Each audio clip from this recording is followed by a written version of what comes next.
안녕하세요. 오늘은 호세아 11장을 함께 나누도록 하겠습니다. 이전까지 호세아서는 하나님과 이스라엘의 관계를 결혼에 비유해서 표현했다면 11장에는 자녀를 기르는 부모의 마음으로 하나님의 마음을 전달하고 있는 것이 특징입니다. 1절에서 3절을 보도록 하겠습니다. 이스라엘이 어렸을 때에 내가 사랑하여 내 아들을 애굽에서 불러냈거늘. 선지자들이 그들을 부를수록 그들은 점점 멀리하고 바알들에게 제사하며 아로새긴 우상 앞에서 분향하였느니라. 그러나 내가 에브라임에게 걸음을 가르치고 내 팔로 안았음에도 내가 그들을 고치는 줄을 그들은 알지 못하였도다. 하나님께서 이스라엘을 아들로 삼아 주셨고 그들을 애굽에서 인도해냈지만 그들은 하나님의 뜻과 벗어나 우상의 길을 따랐습니다. 걸음도 가르치고 팔로도 안을 정도로 부모의 마음으로 자식된 이스라엘을 사랑으로 기르고 키웠지만 그들은 점점 하나님과 멀어졌습니다. 그런 이스라엘 백성에게 하나님은 어떻게 하시나요? 4절입니다. 내가 사람의 줄, 곧 사랑의 줄로 그들을 이끌었고 그들에게 대하여 그 목에서 멍에를 벗기는 자 같이 되었으며 그들 앞에서 먹을 것을 두었노라.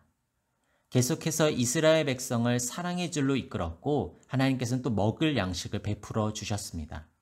목에서 멍에를 벗겼다라는 표현을 보면 이스라엘 백성이 이전에 애굽에 있을 때에는 짐승과 같은 대우를 받으며 살아왔지만 하나님께서는 그런 억압을 풀어주시고 인격적으로 대했음을 알 수 있습니다.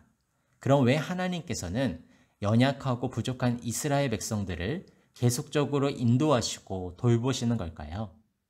8절에 하나님의 마음이 잘 담겨 있습니다.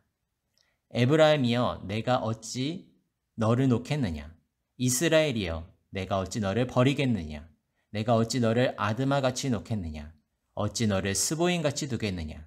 내 마음이 내 속에서 돌이키어 나의 긍휼이 온전히 불붙듯 하도다. 세 번역에는 너를 불쌍히 여기는 애정이 나의 속에서 불길처럼 강하게 치솟아 오르는구나 라고 표현하고 있습니다. 즉 강렬한 하나님의 사랑 때문이라는 것이죠. 여기서 아드마와 스보임이라는 지역이 나옵니다. 이 두 지역은 신명기 29장 23절을 보면 소돔과 고모라와 함께 멸망된 지역으로 언급되어 있습니다.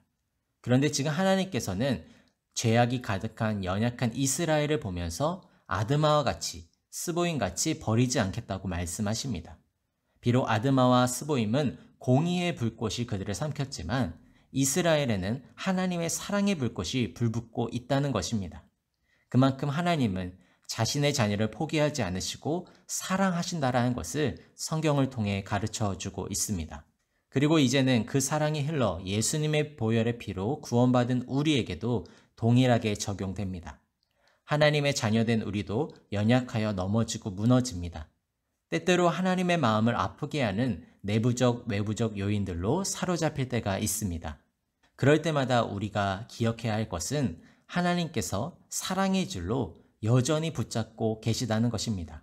그래서 신약 성경에서 하신 말씀이 우리에게도 적용이 되며 위로가 됩니다. 로마서 말씀인데요.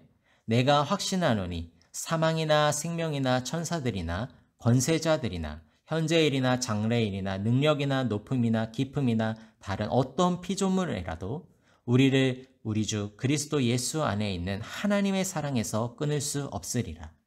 우리는 하나님의 사랑에서 끊어질 수 없는 행복한 존재입니다. 그리고 그만큼 하나님께 소중한 사랑의 대상입니다. 이 정체성은 바뀌지 않습니다. 어떤 상황에 놓여 있더라도 하나님은 저와 여러분을 사랑하시는 줄 믿습니다. 그런데 하나님의 사랑은 단순히 우리를 품어주고 무작정 보호하거나 방어해 주시는 사랑이 아닙니다. 왜냐하면 하나님의 사랑은 우리를 온전하게 하고 성숙하게 하는 숭고한 사랑이기 때문입니다. 5절과 6절 말씀을 또 볼까요? 그들은 애굽 땅으로 되돌아가지 못하겠거늘 내게 돌아오기를 싫어하니 아수르 사람이 그 임금이 될 것이라. 칼이 그들의 성읍을 치며 빗장을 깨뜨려 없이 하리니 이는 그들의 계책으로 말미암음이니라. 말씀처럼 하나님께서 이스라엘이 의지했던 아수르로 인해서 멸망당할 것을 말씀하십니다. 하나님은 왜 이스라엘 백성이 고통과 고난을 겪게 하시는 걸까요? 분명히 사랑하신다고 말씀하심에도 불구하고 왜 이런 일을 겪게 하시는 걸까요? 그것은 하나님은 단순한 사랑을 넘어 우리를 만들고자 하시기 때문입니다. 사랑한다고 모든 잘못을 묵인하는 것은 진정한 사랑이 아닐 것입니다. 고치고 또 바르게 서도록 하는 것이 참된 사랑일 것입니다. 우리의 자녀가 잘못했을 때 무조건 그냥 다 받아줄 수가 있을까요? 아닙니다. 오히려 때로는 철저히 가르쳐주고 훈계를 합니다. 어쩌면 상대방이 남이면 가볍게 웃으며 넘겨버릴 수도 있습니다. 하지만 남이 아니라 사랑하는 내 자식이기 때문에 대충 넘어갈 수 없는 것 아닐까요? 그래서 성경에서도 이와 같이 말씀하십니다. 주께서 그 사랑하는 자를 징계하시고 그가 받아들이시는 아들마다 채찍질하심이라 하였으니 결국 하나님께서는 사랑하는 만큼 포기하지 않으십니다. 사랑한 만큼 사랑의 대상이 온전해지기를 원하십니다. 혹시 지금 어려운 상황에 처해 있는 분들이 계실까요? 분명한 것은 하나님은 변함없이 여러분들을 사랑하고 계십니다. 그리고 이 훈련의 시간을 통해서 하나님은 우리가 더 온전해지기를 원하시는 줄 믿습니다. 오늘 호세아 11장 말씀을 통해서 부모의 마음으로 절대 포기하지 않는 하나님의 사랑에 감사하며 또 오늘도 나를 하나님의 자녀답게 만들어 가시는 하나님의 사랑을 신뢰함으로 힘차게 시작하는 귀하고 복된 하루가 되기를 소망합니다.